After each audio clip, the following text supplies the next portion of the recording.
Shalom saudara, selamat datang ke rumah Tuhan.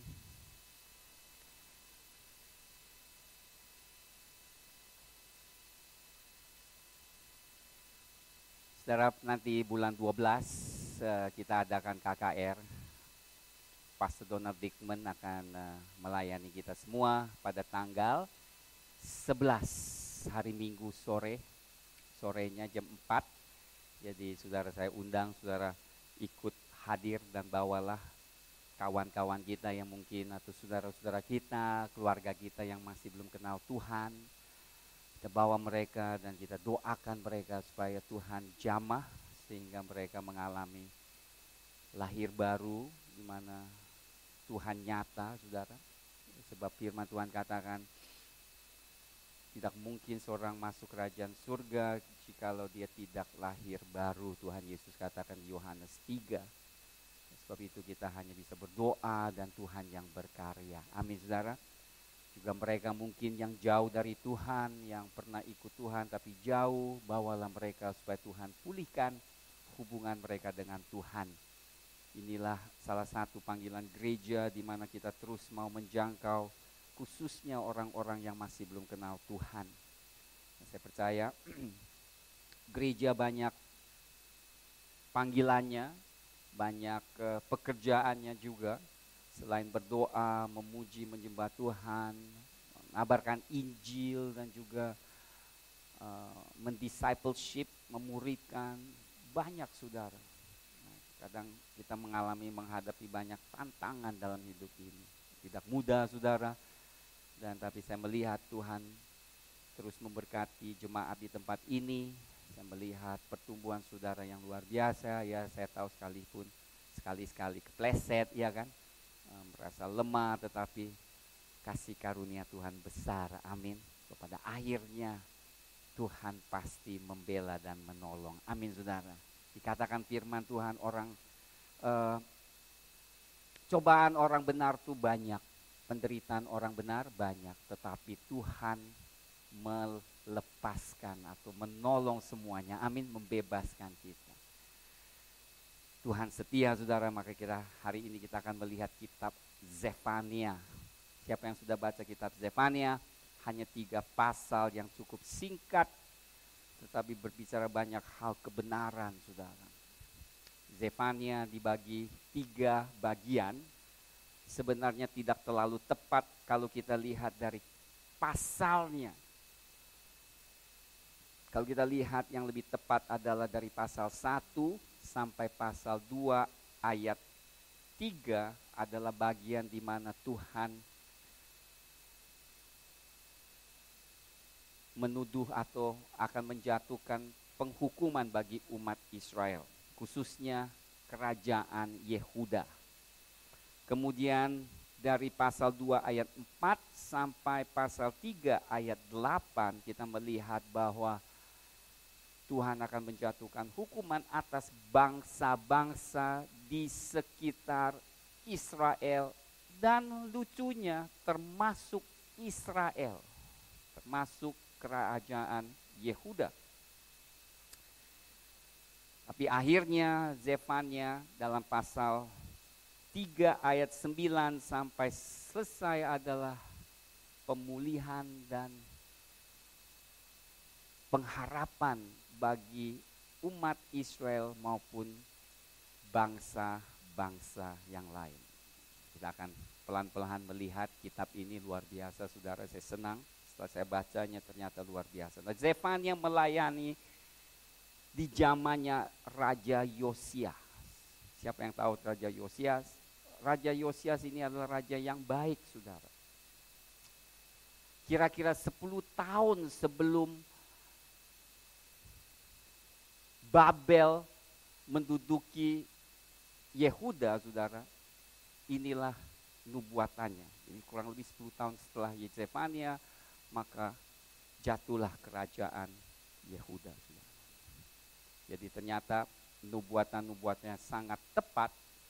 Nah, apa yang terjadi Yosia? Kalau saudara baca sejarah Israel di dalam Alkitab 2 Raja-Raja pasal 22 sampai 23, 2 Raja-Raja pasal 22 dan 23 itu adalah latar belakang dari keadaan Israel. Khususnya pada saat saya katakan Israel, khususnya kerajaan Yehuda.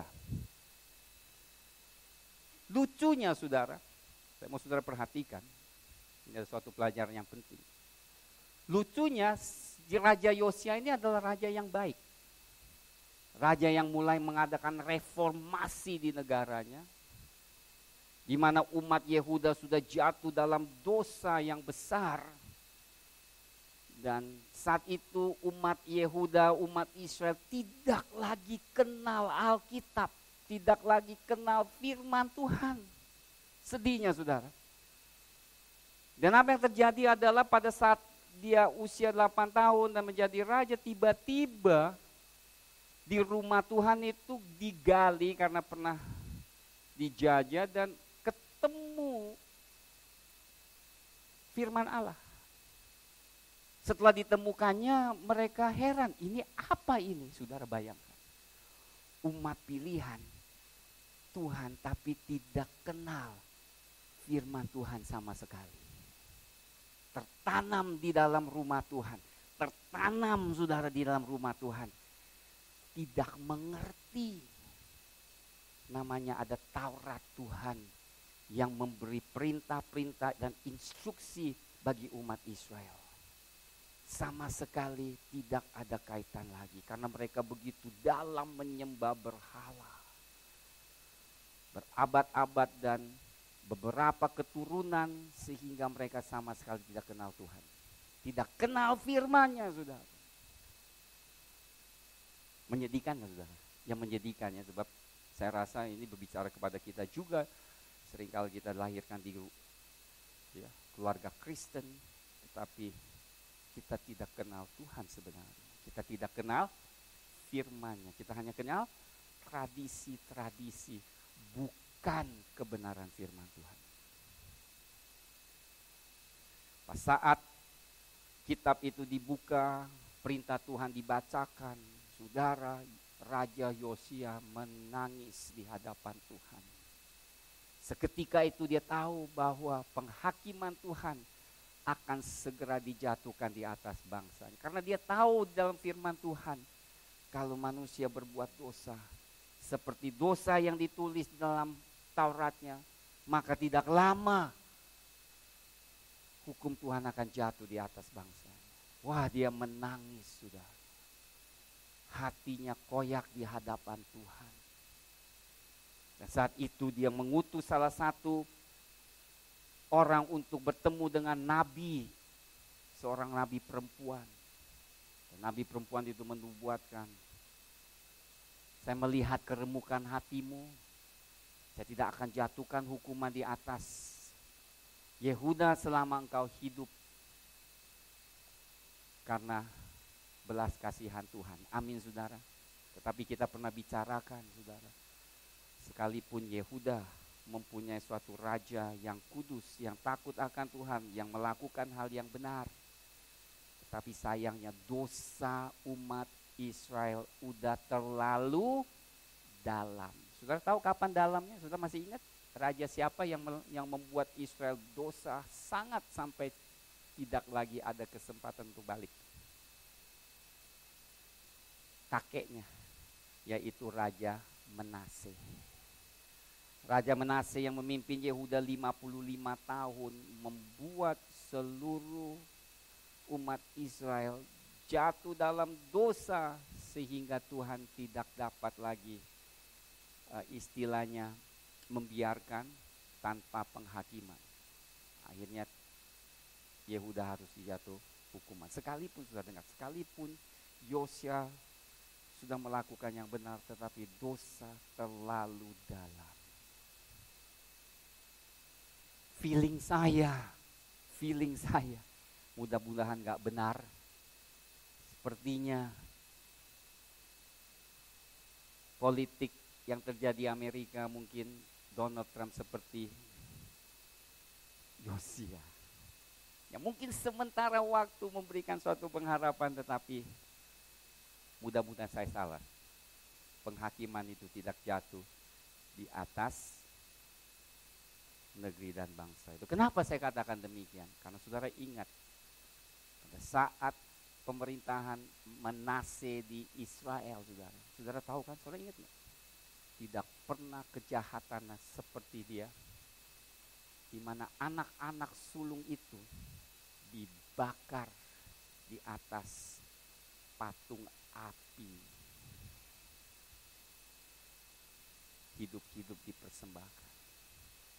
Dan untuk menutupi jeritan-jeritan anak saudara, saudara,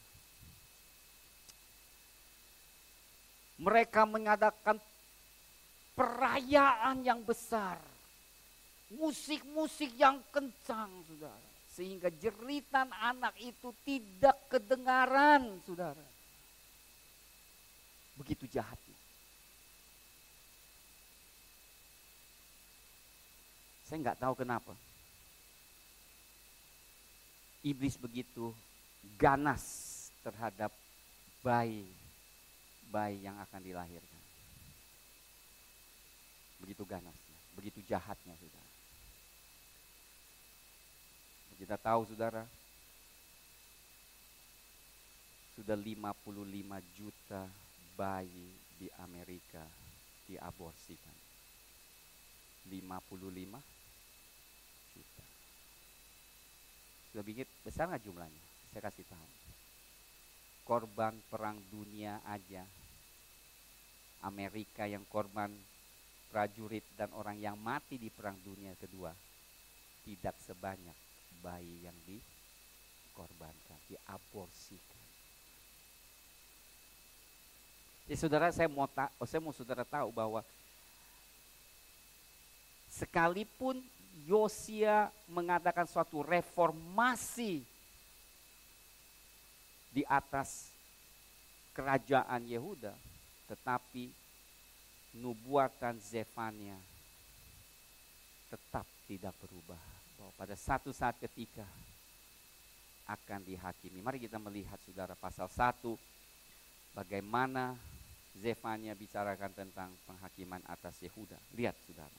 Kita melihat saudara sesuatu hal yang kontras.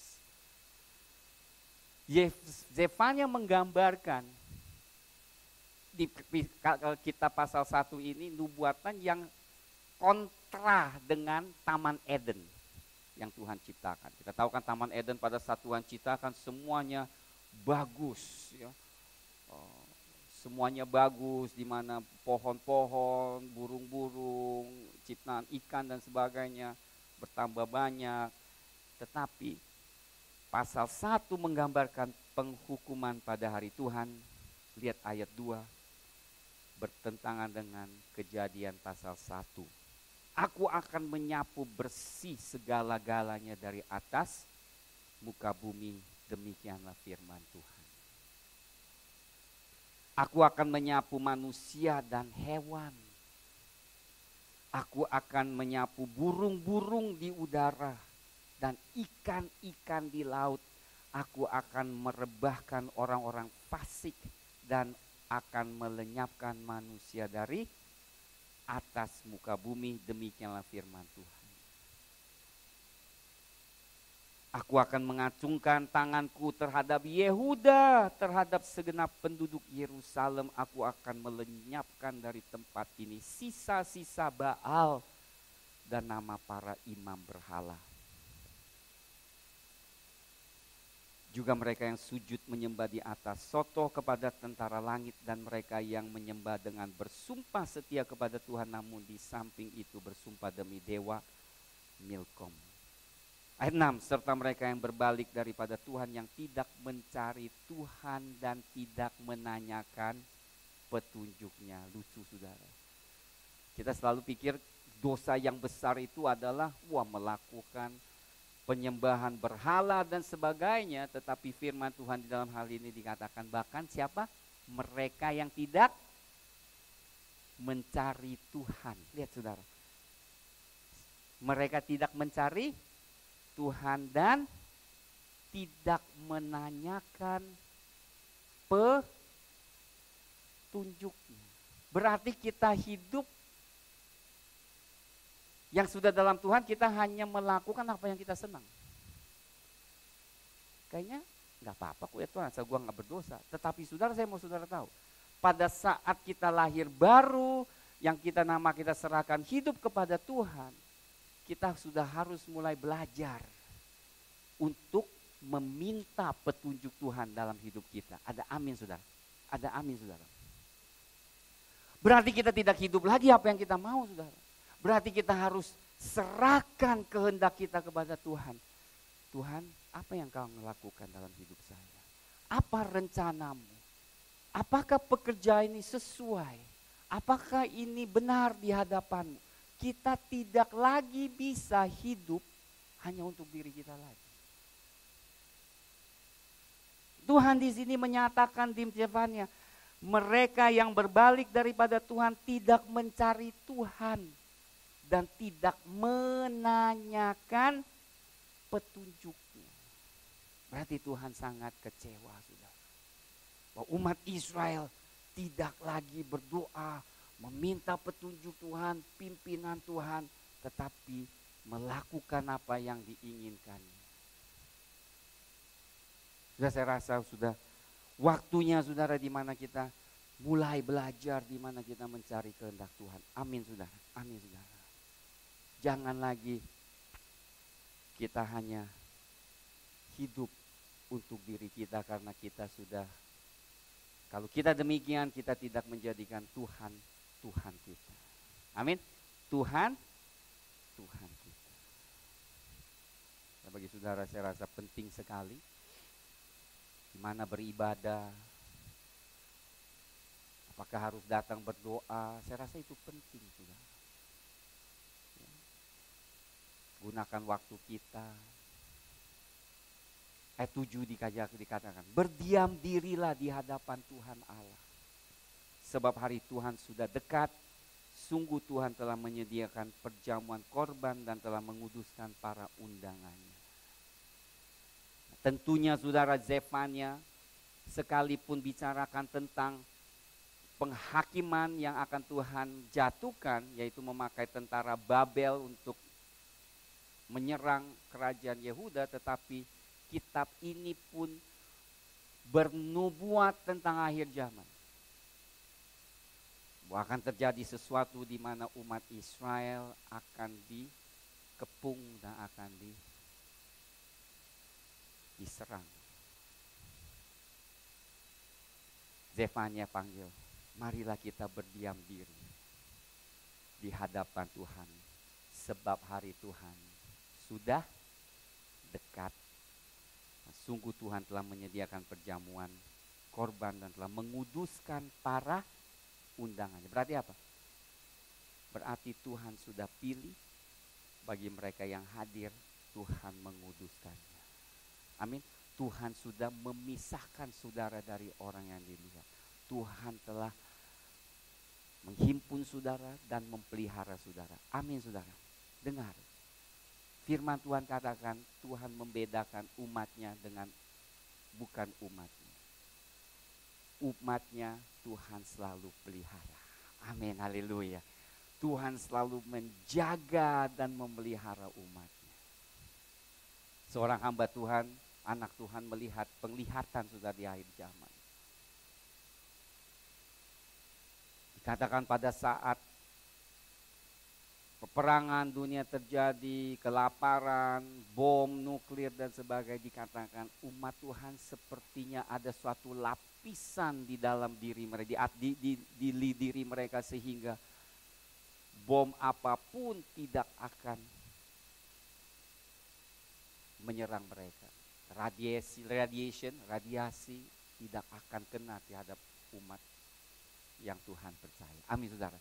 Jadi perlindungan Tuhan di akhir zaman akan sangat nyata bagi kita yang setia mengikuti Dia. Amin saudara. Oleh sebab itu saudara, kenapa penting, amat penting bahwa kita dipimpin oleh Tuhan. Petunjuk Tuhan, minta petunjuk Tuhan. Tuhan, apakah aku harus lakukan ini? Apakah harus bisnis ini, apakah harus bergaul dengan orang ini? Ini adalah hal-hal yang penting sekali saudara. Nah, saya minta saudara, kalau saudara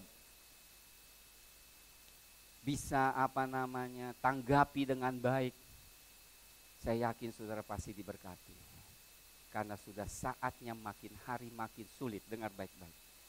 Makin hari makin sulit bagi seluruh manusia di bumi untuk hidup pun. Kecuali saudara dipimpin Roh Kudus. Kecuali saudara taat dan setia. Kalau tidak, saudara akan banyak ada tantangan-tantangan di hidup ini. Mari kita lihat berikutnya, ada satu hal yang penting.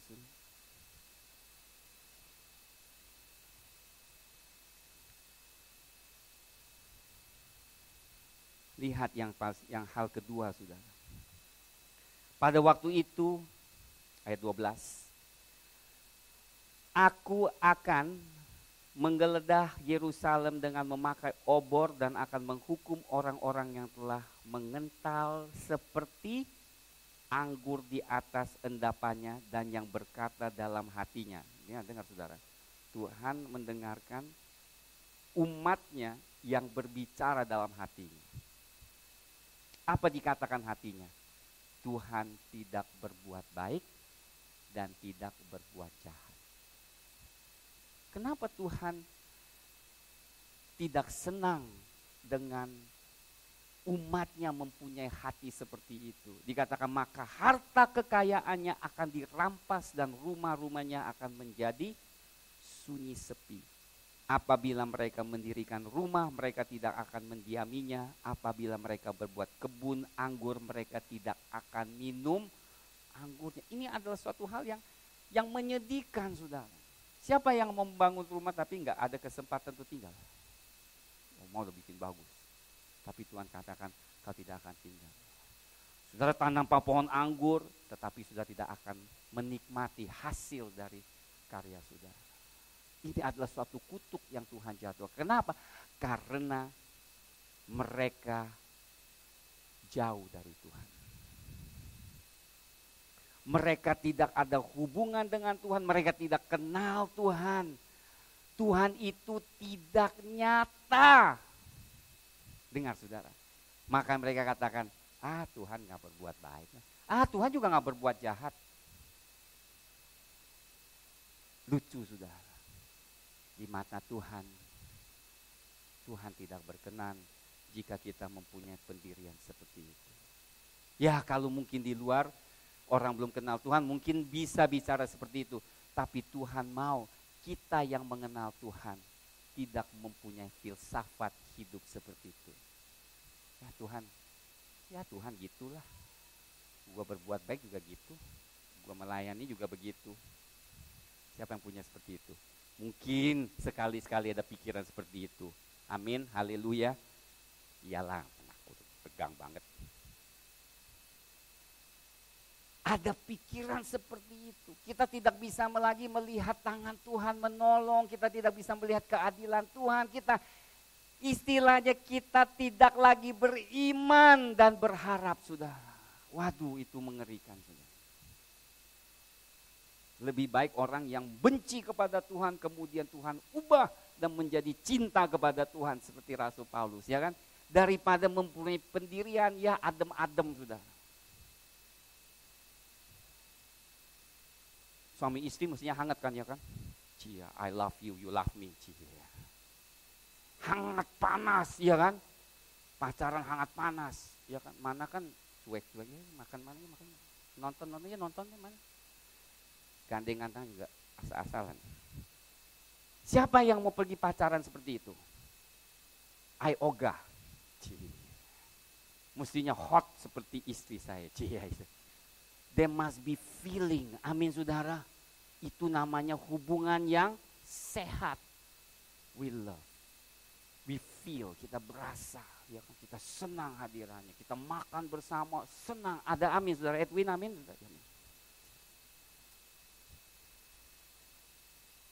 Saya rasa itu Tuhan mau kita seperti itu. Amin sudah. Ya, jangan gereja ya kan, adem-adem aja ya kan. Saya rasa enggak. Gak puas. Amin Philip, haleluya.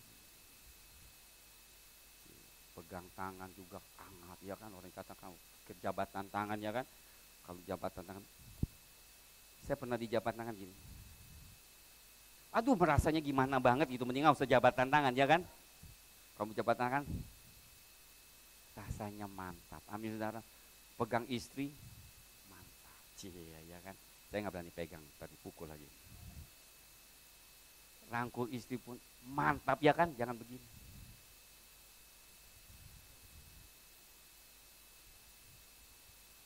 Apalagi di depan, istrinya di belakang. There must be feeling, masih ada suatu perasaan dengan Tuhan. Ada amin saudara, amin saudara. Saya khawatir nih kalau kita nih hilang tuh feeling sama Tuhan kita saudara. Saya bisa lihat kenapa feeling. Ya gitu, kelihatan dari nyanyian gitu. Saya lihat ada berapa nyanyi. Wah itu saya tahu itu cinta Tuhan, amin saudara. Semangat, nangis. Itu berarti kental cinta kasih kepada Tuhan. Ada amin saudara. Can see from you. Saya lihat. Berarti sudah merasakan cinta kasih Tuhan. Nah, makanya saudara di pasal 2 Zefania berseru. Lihat apa seruannya pasal 2 ayat 1. Ayo. Apa? Apa seruannya? Bersemangatlah. Bersemangatlah dan berkumpullah hai bangsa yang acuh tak acuh. Sebelum kamu dihalau seperti sekam yang tertiup, sebelum datang ke atas murka Tuhan yang bernyala-nyala itu, sebelum datang ke atasmu hari kemurkaan Tuhan, carilah Tuhan. Hai semua orang yang rendah hati di negeri, yang melakukan hukumnya, carilah keadilan, carilah kerendahan hati, mungkin kamu akan terlindung pada hari kemurkaan Tuhan. Bersemangat nomor 1. Tuhan mau kita tuh semangat, bahasa Inggrisnya zealous, berapi-api. Amin saudara, semangat, datang ke rumah Tuhan semangat, puji Tuhan semangat. That's what God wants. Angkat tangan memuji, itu berarti hati kita semangat. Excited with God. Saya selalu katakan, ayo angkat tangan. Begini. Ayo Pak, angkat tangan. Iya. Puji Tuhan, iya. Susah terlepas sudah. Saya tahu ada suatu ikatan sehingga sudah tidak bisa plong memuji Tuhan. Sudah tahu nggak betapa indahnya perasaan suatu kemerdekaan. Amin saudara. Waktu memuji Tuhan kita bisa loncat-loncat. Haleluya, semangat. Kadang semangat kita cuma ya 5 menit. 1-2 minggu semangat, 3 minggu letoy lagi. Terus lama nggak semangatnya. 1-2 bulan, ayo dibakar lagi. Ayo. Semangat lagi, dingin lagi. Wah itu frustrasi buat pendeta. Amin saudara. Apalagi WL di sini. Pasti amat sedih. Carilah Tuhan, hai semua orang. Rendah hati di negeri. Yang melakukan hukumnya. Carilah keadilan. Carilah kerendahan hati. Saya rasa ini adalah saat-saat, kalau menurut saya, kalau saya melihat zaman yang saya tidak salah, ini saat saudara jangan menantikan terlalu lama. Karena kebiasaan untuk mencari Tuhan, kebiasaan untuk berdoa, kebiasaan untuk baca firman, bukan hal bisa dibangun 1-2 hari. Itu ada kebiasaan yang terus kita minta, Tuhan berikan aku untuk berdoa, bersekutu, berikan aku cinta karena kita ditransformasi pelahan-pelahan. Nah, di sini banyak dari kita tidak sanggup. Karena kita ada di dalam kebudayaan instan. Kita maunya tuh cepet, ya kan? Dulu kalau kita foto, ceret, nggak bisa lihat. tunggu tuh film habis, cekrek cekrek cekrek cekrek cekrek cekrek. Wah baru mau habis, cuci tuh nggak keluar. Dulu zaman saya seminggu, ya baru keluar. Oh itu dulu ya kan. Terus kita kirim postcard ke Eropa, wah bagus, tapi pas tiba 2 minggu yang lalu. Itu dulu di mana-mana jual postcard. Sekarang nggak laku postcard mah. Yang penting ada wifi, iPhone atau smartphone, foto cerak kirim from Switzerland with love. Langsung lihat keadaan. Amin saudara, beda. Kita maunya instan, we want fast. Tapi saudara saya katakan, dasar dari segala sesuatu tidak ada yang cepat. Tidak ada yang cepat. Dan saudara, hargailah saat-saat Tuhan membangun, meletakkan dasar. Kenapa penting? Karena justru pada saat Tuhan meletakkan dasar, di situ kita ditransformasikan. Ada amin saudara, ada amin. Kita senang pada saat kita mulai terima Tuhan. Wah saya lihat banyak senang. Tapi pas setelah berapa bulan, boring. Kayaknya aduh bosen banget ya ke gereja. Firmannya itu-itu aja. Kenapa bisa itu-itu aja? Karena kita tidak bertumbuh. Jadi pas firman disampaikan, saudara hanya dengar hal yang tertentu. Sedangkan firman ajarkan banyak. Tapi saudara hanya dengar yang tertentu. Kenapa hal tertentu? Karena hal tertentu itulah yang saudara harus mulai taat. Ada amin saudara.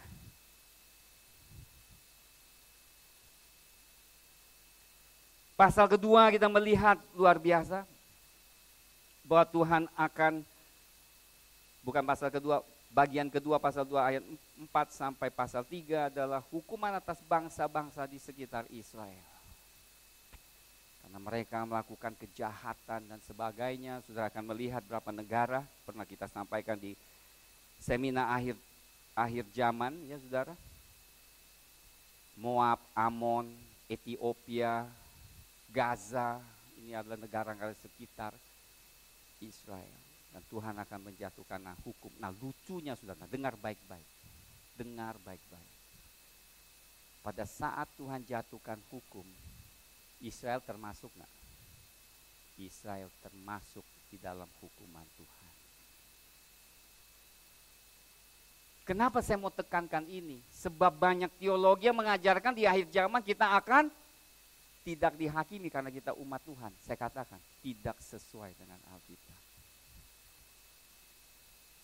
Karena Tuhan harus membersihkan kita, harus untuk memakai apinya untuk memurnikan kita. Umat Israel ada di dalam penghakiman Tuhan, saudara.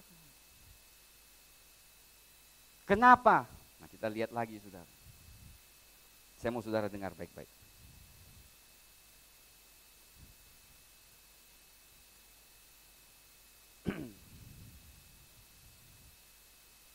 Pasal 3 ayat 1. Celakalah si pemberontak dan si cemar, hai kota yang penuh penindasan. Ini Yerusalem saudara. 3-4 hal yang dikatakan. Pertama, dengar baik-baik. Pertama, ayat 2, ia tidak mau mendengarkan teguran siapapun.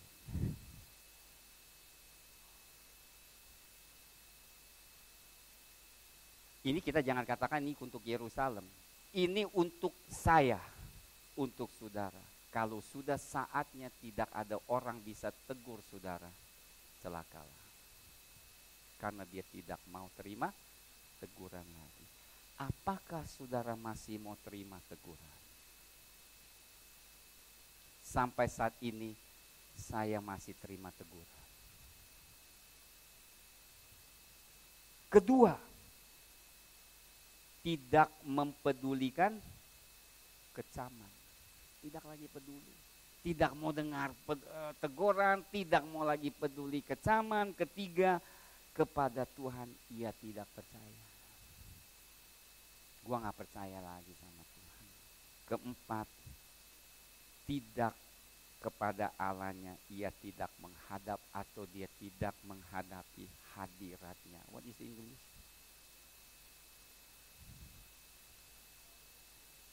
Ini lebih tepat, dia tidak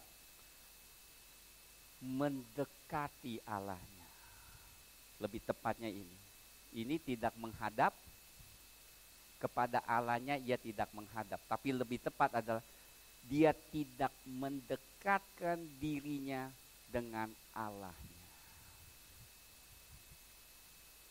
Pertama, dia tidak peduli teguran.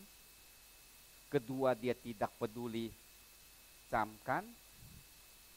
kecaman. Ketiga, ia tidak percaya kepada Tuhan. Keempat, dia tidak mendekatkan dirinya kepada Tuhan.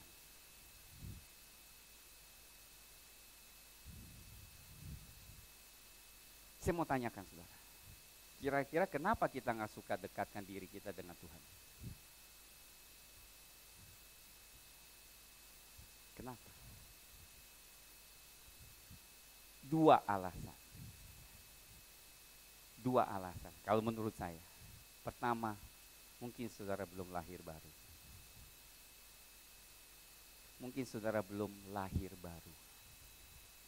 Sebab orang yang lahir baru, yang sudah dijamah Tuhan, yang saya ingat pengalaman saya cinta di dalam hadirat Tuhan. Saya suka masuk di dalam hadirat Tuhan. Dua hal pasti nyata di dalam kehidupan saudara. Saudara senang doa, saudara senang baca firman. Dengar saudara.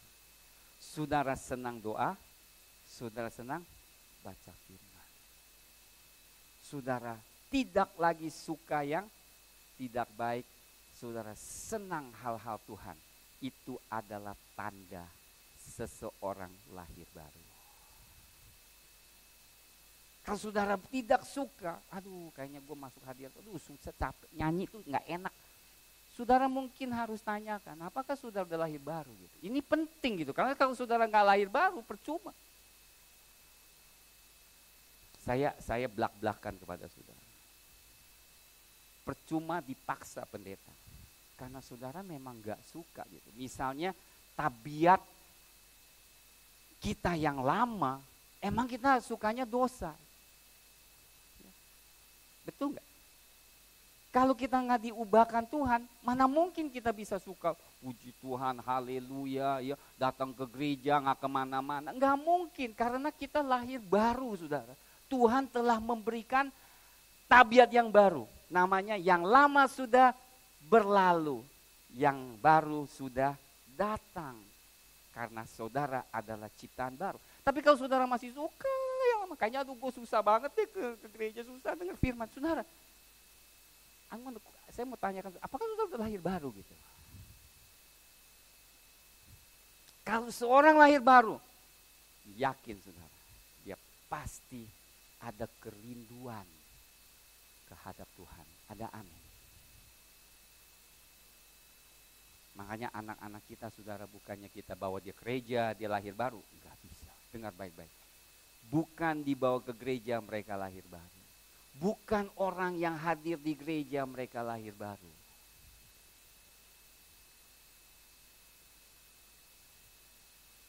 Saudara harus berdoa supaya mereka dijamah Tuhan. Saya doakan anak saya dengan tangisan, dengan ratapan Tuhan. Percuma saya dapat apapun kalau anak saya tidak lahir baru. Bagi saya, keselamatan mereka kenal Tuhan lebih penting dari segalanya. Sekolah pinter nggak jadi masalah bagi saya. Tapi kenal Tuhan penting. Amin saudara. Itu bagi saya. Ya, saya nggak tahu saudara. Mungkin saudara pikir tuh anak saya mesti kaya raya seperti Bill Gates. Ya, nanti jadi gate-nya, nggak jadi Bill-nya.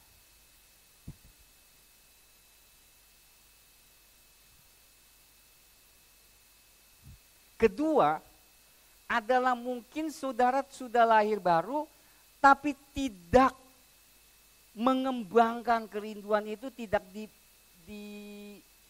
dipelihara kerinduan itu. Berarti saudara selalu cuek, soalnya akhirnya lebih cinta ke dunia. Fokus saudara tidak lagi kepada Tuhan. Lama kelamaan saudara akan bosan. Saya terus terang aja kasih tahu saudara. You don't like anything. Nggak enak. Jadi ada dua hal saudara yang membuat mereka, pertama, tidak mau mendengarkan teguran. Jangan sampai itu terjadi. Kedua, tidak mempedulikan kecaman. Ketiga, tidak percaya. Keempat, dia tidak mendekatkan dirinya kepada Tuhan. Bagaimana mendekatkan diri saudara kepada Tuhan? Jelas, kerinduan untuk berdoa, memuji bersama, datang ke ibadah, itu adalah suatu hal yang nyata. Kan nggak bisa dipaksa saudara. Kalau saudara lakukan hanya seolah untuk melakukan sebuah tugas, akhirnya saudara saya kasih tahu, akhirnya kita seperti Farisi. Tuhan tidak nyata lagi. Bagian ketiga adalah api yang menyucikan, atau api yang membakar semua supaya umatnya dipisahkan. Penghakiman itu akhirnya jatuh di atas umat Israel, tetapi bukan menghancurkan. Dengar baik-baik, api Tuhan tidak pernah menghancurkan, tetapi api Tuhan menyempurnakan.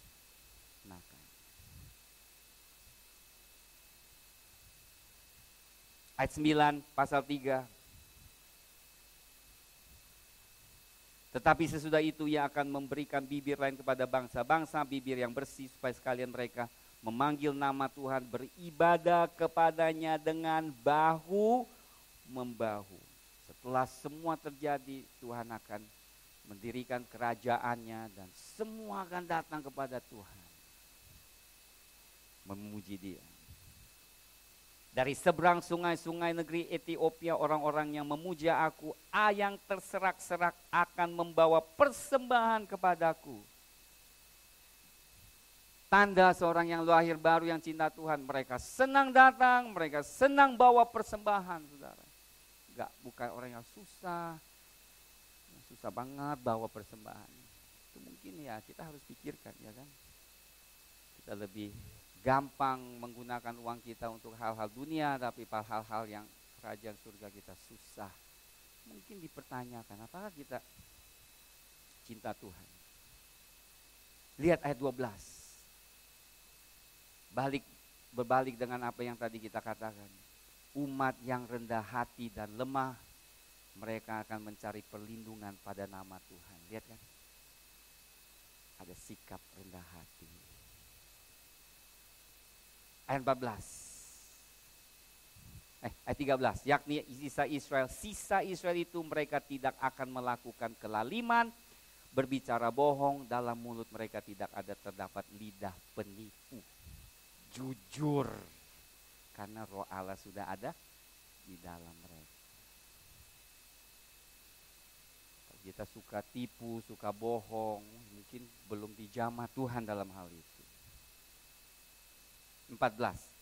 Bersorak-soraklah hai putri Sion, bertempik soraklah hai Israel, bersukacitalah dan ria-rialah dengan segenap hati hai putri Yerusalem. Tuhan telah menyingkirkan hukuman yang jatuh atasmu, sudah lewat, telah menebas binasa musuhmu, Raja Israel yang Tuhan ada di antaramu, engkau tidak akan takut kepada malapetaka lagi. Bicara tentang Tuhan Yesus di dalam kerajaan 1000 tahun, dia ada di tengah-tengah umat Israel. Dan mereka bersorak-sorai kepada Tuhan. Dan lihat yang luar biasa ayat 17. Lihat saudara, luar biasa. Tetapi Tuhan Allahmu ada di antaramu sebagai pahlawan yang memberi kemenangan. Ia bergirang karena engkau, dengan bersukacita ia membaharui engkau dalam kasihnya. Ia bersorak-sorak karena engkau dengan sorak-sorai. Saudara, saya tanyakan, siapa yang bersorak-sorai sekarang? Siapa yang bersorak-sorai? Saudara atau Tuhan? Tuhan bersorak-sorai. Loh, kok Tuhan bisa sorak-sorai ya? Bisa girang-girang. Tuhan bisa bergirang-girang. Umatnya yang susah bergirang-girang. Tuhan bergirang-girang karena saudara. Dia sukacita, dia bernyanyi karena saudara. Luar biasa ya saudara ya. Ini ada cerita tentang yang akan kita alami. Sesungguhnya 19 ayat 18, seperti pada hari pertemuan raya, aku akan mengangkat malapetaka daripadamu, sehingga oleh karenanya engkau tidak lagi menanggung cela. Sesungguhnya pada waktu itu aku akan bertindak terhadap segala penindasmu, tetapi aku akan menyelamatkan yang pincang, mengumpulkan yang terpencar, dan akan membuat mereka yang mendapat malu menjadi pujian dan kenamaan di seluruh bumi. Pada waktu itu aku akan membawa kamu pulang, yakni pada waktu aku mengumpulkan kamu, sebagai aku mau membuat kamu menjadi kenamaan dan kepujian di antara segala bangsa di bumi, dengan memulihkan keadaanmu di depan mata mereka, firman Tuhan. Pemulihan seutuhnya akan terjadi di akhir zaman. Kita pernah bicarakan ini. Inilah ceritanya. Luar biasa. Ada lagunya sih bahasa Inggrisnya. The Lord our God in the midst of you. Di tengah. He will rejoice over you.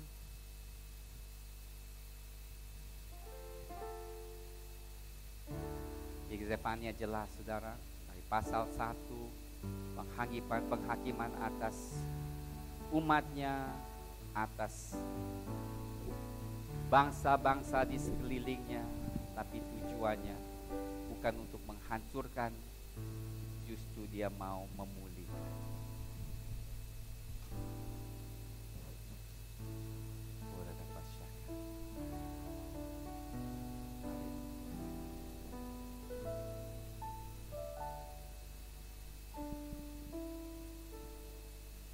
Mari kita bangkit berdiri, saudara. Saya mau saudara renungkan. Saya mau saudara jangan pikirannya ke kiri kanan. Saya mau saudara izinkan Roh Kudus bicara kepada saudara pada siang hari.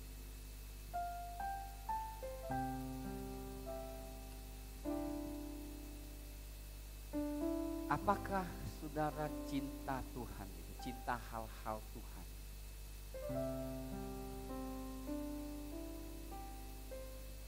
Atau saudara hanya datang untuk seperti lakukan sebuah tugas? Apakah saudara benar rindu Tuhan yang memberi petunjuk dalam hidup saudara? Dalam segala, apakah saudara, udahlah, gue kemana juga sama. Saudara, tanda seorang Kristen yang sejati adalah tanda suatu kerinduan menjadikan Tuhan Yesus Tuhan. Bukan ke kiri, ke kanan, ke sana, ke sini, bukan. Tetapi Tuhan, di mana engkau ada? Apakah saudara pernah tanya? Aku mau bisnis ini, aku mau bisnis itu, aku mau lakukan itu. Apakah saudara pernah tanyakan Tuhan, apa sih rencanamu?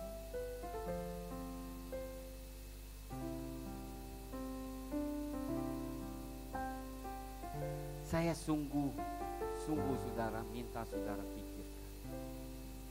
Tidak menuduh, tapi saya mau saudara pikir.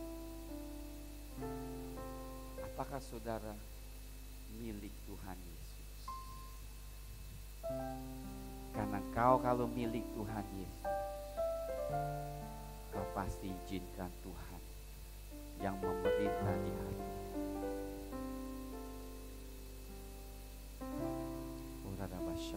Ayo